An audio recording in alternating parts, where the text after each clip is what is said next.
Welcome, everybody. Thanks so much. I know Trev said this right at the start of the day, and I just want to echo it. Thank you so much to each of you for making the time today. We're going to have, hopefully, what will be for you, each of you, a fruitful afternoon.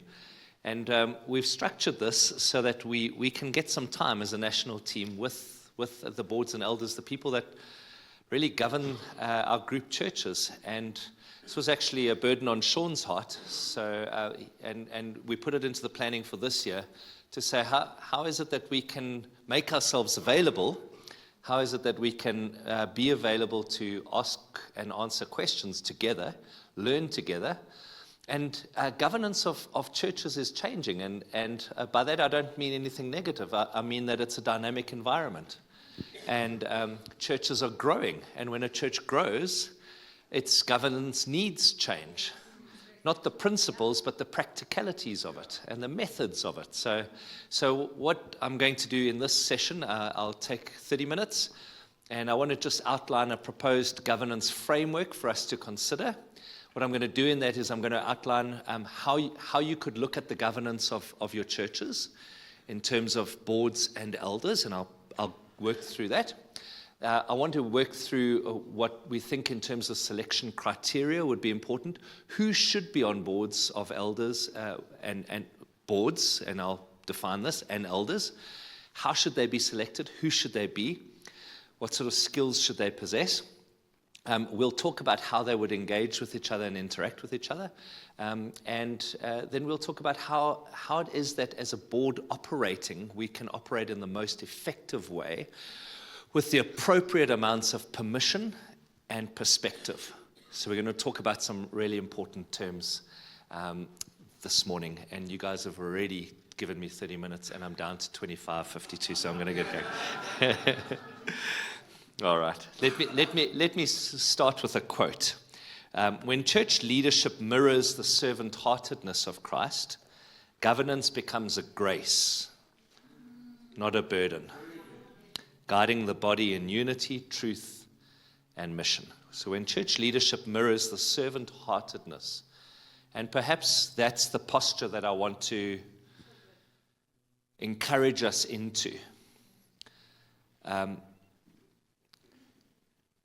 Like I'm standing on this platform right now. I know that it's concrete, and so I know that if I jump, it's going to hold my weight. I know that the foundation is solid. If the foundation of governance is servant-heartedness, everything from that moment on will be healthier. When the foundation is power, everything is going to battle from that moment on. Okay, so a proposed best practice governance model for us to work towards. Let me say this. The right governance and the right oversight of a church, it can release, it can empower, and it can protect. The wrong governance and the wrong oversight, you know it, I know it, it constrains, it frustrates, it sucks time, it sucks emotional energy, it makes you want to get to heaven quicker. It honestly does. Mark Verghese gave a governance model at our conference in 2024, which I want to work a little bit with. It's a governance model that is being adopted increasingly across the world, particularly for growing churches and churches that have got to a larger space. I want to give you a sense of the model, and I want to ask you to apply filters, and I want to ask you to apply it into your particular context. So extract the principles, and more so than the exact model that I'm going to give you. Okay, what I'm going to, in essence, outline is a hybrid structure. What I mean by that is you've got one board that is elders, and you've got one board that's legal, financial, and administrative and governance related. Are you with me? One is an eldership board, and I'll define what those elders would do, and one that's legal, financial, governance, administrative. And I'm proposing and we've seen many churches in our country and overseas who've moved towards this see significant benefit from this, because you've got an appropriate skill set playing in the appropriate body. So, for example, if you've got somebody of exceptional business acumen, they are able to offer that within the board structure, the legal, financial governance section. But they might be baby Christians, but they're sharp. I mean, they've got skills, but they're not eldership material, but they've certainly got business acumen to offer. By contrast, you might have someone with a wonderful discernment gift, somebody exceptionally strong pastorally, but they don't have business skills. And really the model is try as far as possible to begin to think about separating so that you have an eldership and you have a board. That's what I mean by a hybrid structure, two different bodies. And in the Q&A, which will allow a good chunk of time for Q&A after I've finished speaking, we can engage on this and we can talk about what that might look like in your particular context. Are you with me? So there's a diagram on the screen. This is kind of how it looks. So our churches have got an apostolic covering over them. That's the AOG Group National Leadership Team. And then we've got boards and we've got elders. And many of us have got one eldership board that covers the full spectrum of everything. What I'm proposing could be useful, particularly as our churches grow. And it's incredible to see our churches on a growth trajectory. So the vast majority of churches in our group are growing and growing nicely. So what that might be is you're going to have a board, and that would be your legal, financial, administrative type people. You've got your elders, and then you've got overlap between the two of them, which would be your senior pastor couple and potentially one other person. So a couple of important principles here. Now, principle number one is you've separated your board and your eldership. Why? So that the right people with the right skill set can talk about the right things. Number two, you've got your senior pastor couple on the boards and on the elders. When it comes to voting rights, both of the couples should not have voting rights. You don't want a married couple to team up and be able to vote together. Are you with me? That's not healthy. Thirdly, you're looking for some overlap in the middle there. This is taking some of us back to grade 5 maths. What's that? What's that term? A Venn diagram. Jace, you see, that's what happens when you go to Milnerton High School. Geez, that's surprising. Yeah. Can anything good come from Fairmont High? Apart from a few dodgy drum majorettes. Okay. So you've got your senior pastor and maybe one or two other people that would overlap. It is important that there's overlap so that the two bodies have some link between the two of them. Does that make sense? Can't have your elders like deciding certain things, your board deciding certain things, and you need a common factor. Does that make sense? Okay, what I'm going to do now is I'm going to give you a statement which I think will lead us into which party does what. So who does what is the question. With me? Check out this statement from Richard Mungavin. I thought it was really helpful. He said, the church is led by pastors, protected by boards and elders, and strengthened by apostolic leaders. We are pastor-led churches. Newsflash. We come from a group of, in a deep, dark season, a season of the eternal abyss, of elder-led churches where pastors were rotated every 3 years. Does anybody remember those deep, dark days? A nightmare of a model. Thank the Lord, Pastor Donovan and our previous team changed from that model. What pastor can build anything in 3 years? Why would the congregation trust you if they knew you're going to move on in 3 years? You don't get any longevity with which to build. And you have the power base at the church sitting within an eldership team. Wielding power over a pastor who's then expected to lead the team. It was a very, very dysfunctional model. So we're grateful that we're not there anymore. So, led by pastors, protected by boards and elders, and I'm going to speak into perspective and permission just now, and strengthened by the apostolic team. Right, let's go into it. So board, what might the board do? The board is responsible for compliance and health and best practice for all matters financial, legal, and administrative. So here's a few bullet points of what that would include. It would include discussions around the long-term financial goals of the church. How sustainable are we? What are we aiming for? Where are we headed? Where are we going to be spending our capex over the next 5 years? What are the major projects that we're wanting to undertake? Are you with me? Secondly, to consult on all the property and other large asset-based transactions. So you want your board to be playing in all the big stuff. The board's not there to approve a £5 purchase of a new HB2 pencil from Pick and Pay, but your big stuff. And thirdly, to offer perspective, to align operations with industry best practice. So how's our labor relation? How are our staff contracts looking, for example? The board's there to support the vision both privately and publicly. It's there to analyze, assess, and approve the financial statements. Make sure that the financials are correct. Make sure that they are, from an accounting governance and perspective, that they are correctly done. Make sure that they're audited correctly, reviewed correctly, to ensure that the legal and financial controls are in place and are safeguarded. So that's the board. Okay. A lot of pastors are sitting here and thinking, I signed up for ministry, I didn't sign up for this. Elders. So remember, in this proposed model, I'm suggesting you want to be splitting these things. Elders are responsible for the oversight of the spiritual tone, temperature, and theology of the church. In other words, how's the preaching? How's the course material? What's the leadership development looking like? What are we teaching our new young leaders, etc.? They are there to exercise discernment and authority in matters of discipline or difficult situations. They're there to look and provide oversight for pastoral care and discipleship. You know, how are we caring? What structure do we have to care for our people? To intercede and pray for the senior pastors and the leadership team. That's a key function of the elders. To alert the leaders to weaknesses and potential exposure. To be able to sit the senior leadership team down, whether it's the senior pastor couple, whether it's a person in senior leadership, and to be able to say, hey, could I have a good, honest, healthy conversation with you?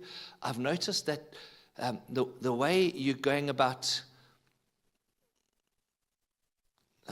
speaking to the congregation is that you tend to break out the stick on certain Sundays of the month when you're under pressure for finances.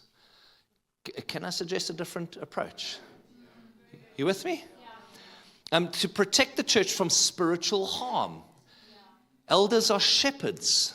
They protect sheep from wolves, manipulative people, wayward, dodgy theology, toxic culture, dangerous teaching. All still hanging with me? You'll notice I haven't had to bless anybody yet. The pastoral couple is responsible for the leadership of the church. They are responsible for hearing from God for the strategic direction and impetus of the church. What are we going to be doing as a church and why?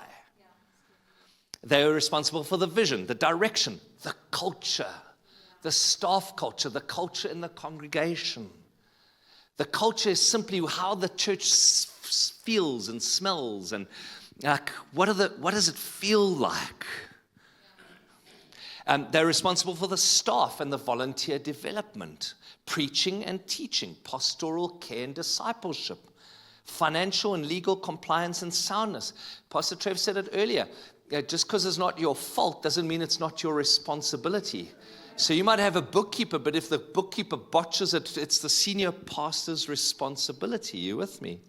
And efficient administration. So that's in a nutshell. I've tried to just, I realize I'm scratching the surface here, but I'm just trying to give a sense. That's this pastoral couple. The staff's role is to really be the filter and the next layer down from the senior pastor to hold and carry the operational weight and execution of the areas that the pastor is responsible for. The staff are the pastor's right-hand people. They are their armor bearers as well. They are responsible for executing the vision of the church. The apostolic covering, I'm going to spend 5 minutes on this because it's really important. What is the role of an apostolic team and covering? Why be part of the AOG group? Why be part of a covering? A couple of really, really important things. Number one, Well, actually, let me just make a statement first. The apostolic covering should be a servant-hearted leadership. So you'll notice that there's commonality between the servant-heartedness of the governance that I started with. So everybody in the church needs to be a servant. The board, the elders, the staff, the senior pastors, and the apostolic covering. Why? Because we emulate Christ the most. We're never more like Jesus than when we are servant-hearted. Okay. All right. So what's the apostolic covering's responsibility? Why are they here? Why are we here? What are we supposed to be doing? Number one, spiritual and legal oversight and accountability. I'm going to read a few sub-points. I just want you to listen. They're not going to be on the screen. So I just want you to kind of hear what I'm saying from this, and I will send these notes out so everybody will have them. Spiritual and legal oversight and accountability, that includes things like the guarding of key doctrine. So how, we would say to our pastors, this is how we would approach requests for somebody who's LGBTQIA+, for them to be married by us. We would guide that key doctrine. Are you with me? We would provide moral and spiritual accountability. So we're a safety net for pastors and church leaders, so that there's integrity, humility, holiness. If there's drama going on in a church and a pastor's lost the plot, we are the safety net. We are the ones that the elders can come to and go, hey.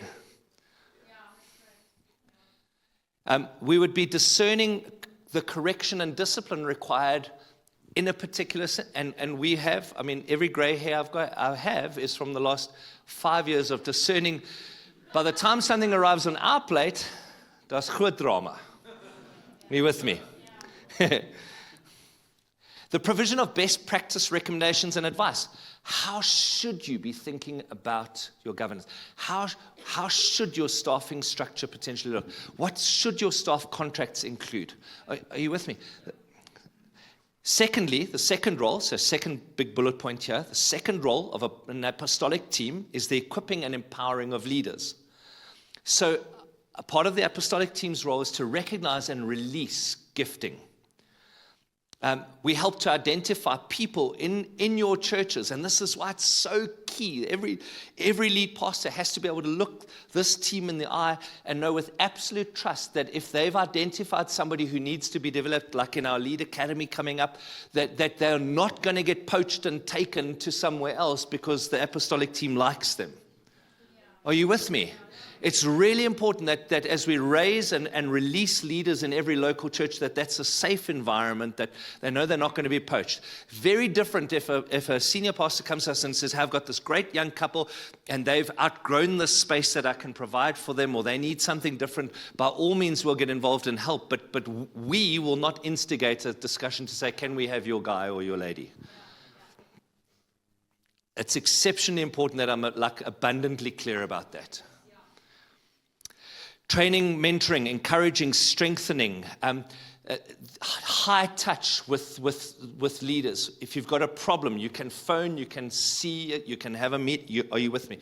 All of that stuff is around equipping and empowering the leadership of the church. Third role is to foster unity and shared vision. So to do things together as churches, to collaborate, to come together, to benefit economies of scale. To put together things where people can connect, people can strengthen, people can learn. So just in KZN, in the last month or so, they had a worship leaders day. We got worship leaders from some churches to come and train worship leaders of other churches. Why? Because that's possible. Are you with me? We can, as a group, we can attract a higher level of resource than what a local church can. So that stuff's important. Navigating doctrinal issues, building relational bonds. All of that comes under the unity and shared vision. We're better together, we're stronger together, we can do more when we are together. So an apostolic team is supposed to be doing that. Mission and church planting. Our role is to light the fire under the value of church planting. To say, hey, Where are you thinking of planting? Are you thinking of planting? What might stop you from thinking of planting? How are your missionary endeavors? What are you giving towards missions? How much are you supporting the propagation of the gospel in other parts of the country or the world? Are you with me? Like, how is your church playing a part in the bigger gospel story? Like, that's exceedingly important. So that's why we have Lesotho Mission. That's why we have Zambia Project. That's why we have a life child. Those things that have been developed from within the group over many years that are wonderful, wonderful expressions of missionary work that we can now get behind, and we can together sink more wells. We can together help plants in Lesotho. You know, it's wonderful. Like that's what the team is supposed to be making available. And then covering and protection for the pastors. So I spoke about a pastor going wayward and going down a dodgy track. Sometimes it's the eldership, or sometimes it's the leadership team that go down the wrong track. In which case, the pastor needs a covering and needs protection. Or maybe it's somebody that starts to have a go on social media against that, tries to bring down the church. In the UK, when the Black Lives Matter blew up in the UK, there was a pastor in a church there that lost his eyesight in one of his eyes. The stress of that thing was so massive. Imagine you don't have covering. Imagine you don't have help. Imagine you don't have an umbrella over you at that time. And counsel in crisis. So every pastor in our group can have somewhere to go in crisis, somewhere up. And I'm hesitant to use vertical language because that denotes hierarchy. But sometimes a pastor can't talk to their congregation. Most times they shouldn't talk to their congregation about what their biggest struggles are. And it might not be possible to talk to the board and elders, but they need somewhere they can go. Is this making sense? Okay, let's move on to selection. So who should the people be in the boards and elders?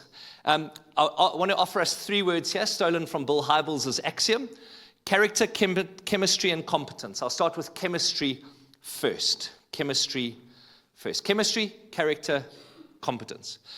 Here's the thing. Whether you're a board member, whether you're an elder, there has to be all 3. There can't only be chemistry. Oh, I love hanging with you, but you got no skill set and you're an absolute muhu. Needs to be all 3. Okay, chemistry. Peter Haas said this: divine chemistry is an essential health component to a growing church. Yep. Chemistry. Do I enjoy being around this person? Trev did some teaching at our leadership academy a couple of years ago, and he said this: we would never marry a person with whom we didn't want to spend time. We wouldn't employ someone to a full-time role or a key role that we didn't get on with. Likewise, in a board, chemistry matters. Why on earth would you invite somebody into your inner circle that you have to walk on eggshells around them, or they irritate you, or they rub you up? Chemistry, it's massively important. Do I enjoy being around this person? If not, they're the wrong person. But Trev made the point. There are 3 things that happen, and I thought this was really, really helpful. 3 things that happen when you got good chemistry. Number 1, your heartfelt communication is easier. You can communicate at a heart level much easier because you like the person. Secondly, awkward conversations and conflict conversations are just less difficult. And thirdly, a deeper understanding of each other is possible. So that's all under the thing of chemistry, okay? So when we have real chemistry, we feel called to be together, and we're better able to press on through the stressful moments. Oh man, you want people that you like in the trenches with you. Because when the digging gets hard, like at least you're digging with someone you like.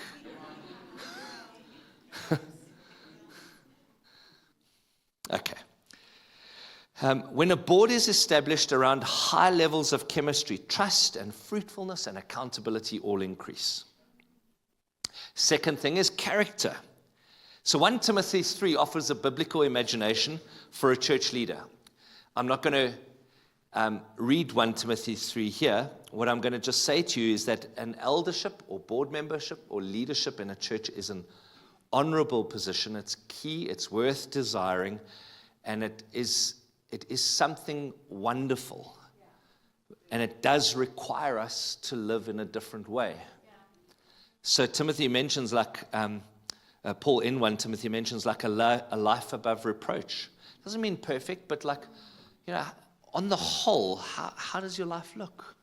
faithful to their marriage. Didn't get Coldplayed, you know. Didn't get Coldplayed. Yes, the memes are still coming, guys. This is I was thinking about what it's done for Coldplay, and I think it's done amazing things for Coldplay. I think. Did you see Chris Martin from Coldplay the night after that? He goes, "Hey everybody, we've got a thing called a kissing cam, and the kissing cam is going to be going around in a few minutes, and we'd like to invite you to prepare for the kissing cam." And I'm like, oh. If you've got a sticky, now's the time to let go of them. You know what I mean? Exercising of self-control, living wisely, good reputation, hospitality, able to teach, not too much dop, mustn't be violent, mustn't be gentle, not quarrelsome. You with me? Must be gentle. Sorry, did I say must not? Must be gentle. Mustn't be violent. That's on my notes. So all that to say, character is key. And with that, credibility. So in other words, if you were to appoint this person to your board or to your eldership, would the congregation go, good choice, or would they go, huh? Yeah. And it might be worth doing some under-the-radar interviews to see what people think about this person before you do it. And we'll talk about pace of appointment in the Q&A later. Third C is competence. You know, just because we like someone, chemistry, just because they're wonderful people, we can enjoy them, they can be faithful, wonderful people, and they cannot be good at anything. Don't appoint them to your board or to your elders. So we need to, it'll be on the screen, do we have the right person with the right qualifications who will make right decisions for the church, her people, and her leaders? It's not good enough to have a faithful person on your board or your elders. Faithfulness is wonderful. May I suggest it's one component of character, which is one component of three needed. Does this person add any operational or strategic value? Have they got a skill set? Are they chartered accountants? Are they engineers? Are they technical people? Like, what's their skill set? If they're in the eldership, have they got a spiritual maturity? Have they got discernment, you know? Are they grounded? Do they make decisions appropriately grounded and centered and differentiated? So these are things, okay. How should we operate? When we're sitting around the table, how should we operate? I gave 3 words, character, chemistry, and competence for the selection. Now the interactions, I want to give 3 words, protection, perspective, and permission. So here's a statement that I think might just set the parameters or give you a framework to consider. Boards and elders should offer perspective to the pastors, except in instances where protection is required. In those cases, permission should be defined upfront and then obtained whenever it is required. So, practically, that requires a conversation with the board, because there'll be some perspective and permission that a board needs to give. And with an eldership, there'll be some perspective and permission that's required there. Example, sit down with the board and say, what's our OPEX limit? What's our operational expenditure? What amount of money can we add to the monthly operating expenses of the church? For example, we sign a deal to do a new contract for our copiers. What's the monthly amount that we can sign for?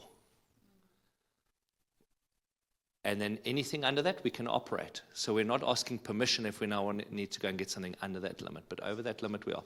CapEx. What's the maximum amount of money that we can spend over which we now need to ask for permission?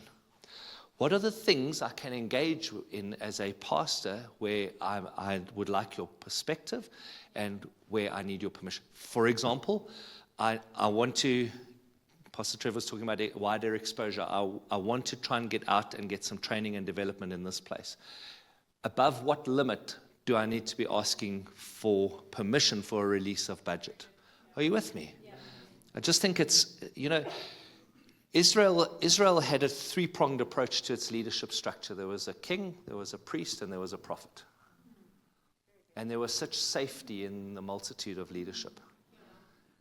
And you see what happens like when Saul, who was the king, disregards the prophet and defiles the priesthood. Like the nation begins to fall apart. So it's really, really vital, that multitude. Okay. The reason for permission, let me say this, and again, it comes back to servant-heartedness. The reason for permission is protection and safety and never control.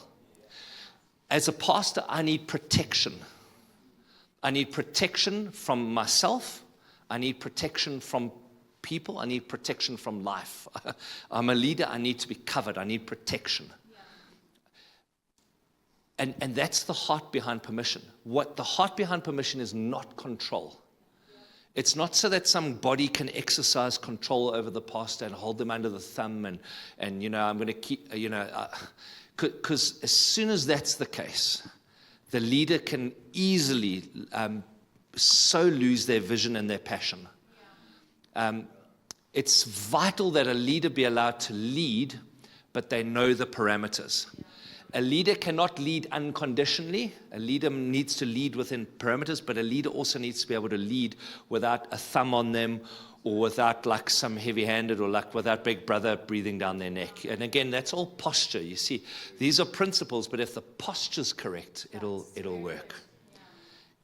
Okay, let me just give you some three parting thoughts about just some actions in addition to this model that we'll discuss now. And anything else you want to discuss, but a couple of things. When last did you check your constitution? It is worth making that a priority because you need to make sure that your constitution reflects the way in which you operate or desire to operate. So, for example, your constitution can mention boards, can mention elders. It needs to mention the group. It needs to mention apostolic oversight. It can even mention perspective and permission. It can mention that to a degree of policy. So, for example, the senior pastors shall be able to operate at the defined levels of agreement as per the agreement with the board. Like that sort of stuff's important to have in a constitution. It's vital. We have a model constitution within the group that we can make available to you if you need to check your constitution. And you, again, so we're not saying this is the constitution. We're saying here it is, tweak it and change it based upon what you need. Is that okay? Secondly, it's, I think, one of the single best things you can do for your church, senior pastors, I'm talking primarily to us, and to boards and elders, for you to have the elasticity and flexibility to entertain this. The appointment of an external person outside of your church onto your board is really, really a game changer. Somebody who will just can see the wood for the trees. Somebody who's not in your environment. You know how it is, guys, it's head down and operated. You sometimes just that external perspective to say, have you thought of this? Or so, preferably somebody who's been ahead of where we are. That can offer that thought.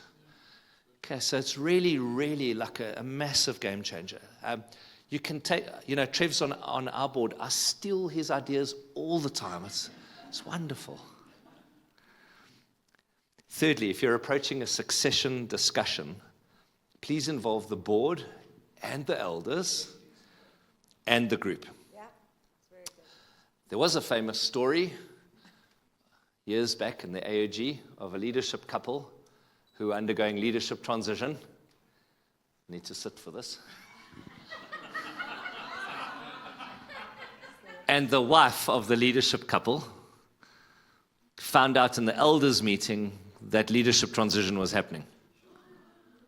How many of you know that wasn't going to be a good night for him? So the point that I'm making is info, sharing, consultation, talking, discussion, all of that stuff is key, number one. So it really requires all the parties in on the act. It is the burden and the responsibility of the senior pastor of a local church to identify the leadership succession for that church. It is not the group's job to find you a replacement when you want to sail off into the sunset. And fortunately, most of us are pretty young here, so I can speak about this quite confidently. In my pocket, I only have tissues. I'm looking hard, but I don't have any pastors in this pocket.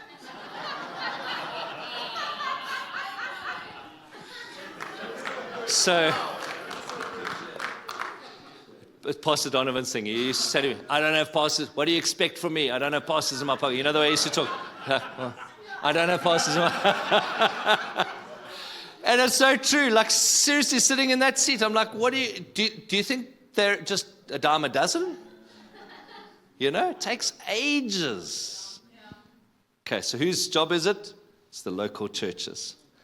Okay, let me close with this. Healthy governance in the church protects what is sacred, stewards what is entrusted, and it ensures that no voice is louder than the shepherd's.